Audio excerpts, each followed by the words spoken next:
Hello, and welcome to another leadership question and answer session in which I answer questions that I received via email. You can email me questions also at directingreflections14@gmail.com. That's directingreflections and then the number 14@gmail.com. And as always, I hope that the answers I give help both those that sent the questions as well as anyone else listening here, because we know that you may be leading on a construction site while someone else is leading in a department store. And although the tasks that come with those jobs are different, the task of leading is very similar because in both situations, you're leading people. Remember, you manage equipment, you manage money, but you lead people. And people need good leaders. All right, let's jump into the first question. How do you gain the respect of individuals who don't believe in your authority? The first thing that comes to my mind is a question of why don't they respect your authority? Usually when someone has a position, there is a certain respect out there. However, they may not respect you. Not meaning that they're disrespectful, but because you have not yet earned their respect. If you're a newly appointed manager, or maybe you were someone that was on their level and you were promoted and now they work for you, and they kind of feel like, how can I work for him, or why should I have to listen to him when yesterday he was on my level? Well, whatever the reason for the lack of respect, the answer is to set out to gain it. Don't get frustrated and angry and throw your title out there and remind them, well, I'm your boss. Well, I'm the manager. I'm your foreman. They already know that. They knew that when they left work yesterday. They knew it on their way to work today. And they know it right there when they're not giving you the respect that you believe you deserve. So start earning it. Do not throw your title out there. It makes you sound weak. And how do you earn it? You earn it by being fair, by being consistent, by attending to their welfare, and giving a real commitment to their well-being, their promotions, really taking the time out to be their leader. And what will happen is, over time, you'll grow on them. You'll grow on them and you'll earn their respect. There's going to be some certain times that come up, some tough times. And the way that you stand in the face of adversity will determine how much respect you get as an individual. Remember, you have to give respect to get respect. So be respectful, be patient, be fair. Now, I'm not saying to not hold people accountable, because you definitely have to hold them accountable for accomplishing their task. And if you consistently stay like that, the respect is going to come. Next question I have here.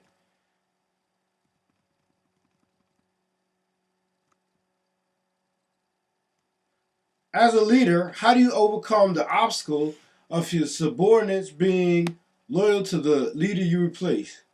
Now, the answer to this depends on what kind of loyalty do they have. Do they have a buddy-buddy partnership loyalty? Because if that's what it was, then that was on them. And you don't jump into a new job trying to be buddies. However, you do jump into a new job trying to garner loyalty through getting the job done. Now, one of the main things that bring loyalty is success. If you can push everybody and lead them to being successful and giving them a sense of pride in what they've accomplished, you will also have accomplished gaining their loyalty. Because as individuals, we want to be led by someone that's going to take us to the level that we're supposed to be at. And if you show me that you can take me where I need to be, where this organization needs to be, where I can be proud of the job that I've done at work, thanks to the leadership you've provided, then you have your loyalty. And loyalty and respect are both earned and not given. So don't expect that as soon as you get there, everyone's going to be loyal to you. Everyone's going to be respectful to it. Respect you, your authority. Earn it. Be consistent. Don't stress it. Hold people accountable, and you will have their respect as well as their loyalty. And you got to remember this: when you start talking about the old guy and you being the new guy or girl, people don't like change. So we seem to attach to the old things, the old shoes, our old ways of doing things. And that person that left may be their old way, the old thing that they want to hold on to. But that's all right. Get them to the level they need to be in, provide them with that leadership, and you will then have that loyalty. All right. How do you manage your time as a leader to ensure you can fulfill all of your leadership obligations? As leaders, we know that we have a lot on our plates. There are a lot of things to do. Me, myself, I have 13 individuals that report directly to me.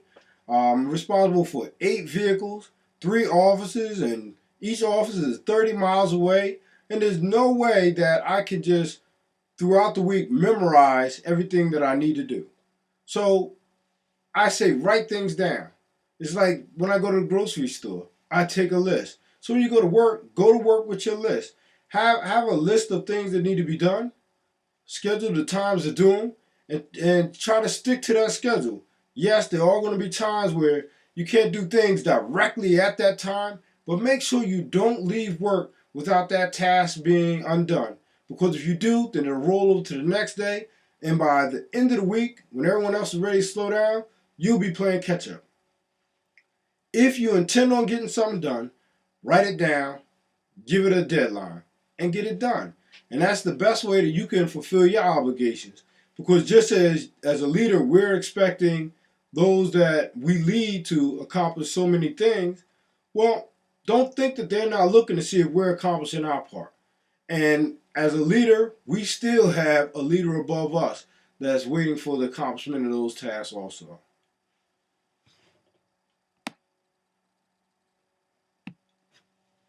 All right.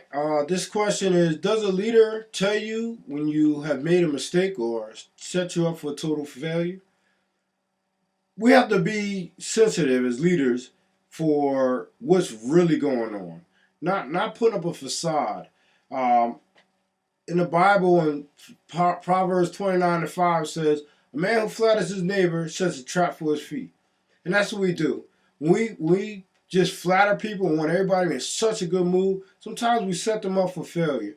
And it's not just the things that we say to flatter them, but the wrongdoings that we see in our face or the wrong that we see in our face that we don't speak of, then it's kind of like we accept those things as being good, and that's flattery also. You have to be honest. You have to give honest feedback. I'm not saying you have to blow people up in front of large groups, but it's always good to schedule some time, sit down with individuals, let them know where they really stand, give them honest feedback on their task accomplishment and things that they had to complete so that they can grow. You can't expect people to grow if you're not honest with them. So yes, as a leader, you must give honest feedback and you cannot be quiet or provide flattery that'll set someone up for failure. Next question I have is: when making big decisions that affect the entire group, how inclusive of others' opinions should a leader be? I believe that when making a big decision, especially a decision that affects the whole, it's good to get some input, to get maybe garner support for the change that's coming. But as a leader, you have to remember that the overall decision, the end decision, is yours. You have to make the final decision. But brainstorming groups and things of that sort are great because 5 minds are better than one.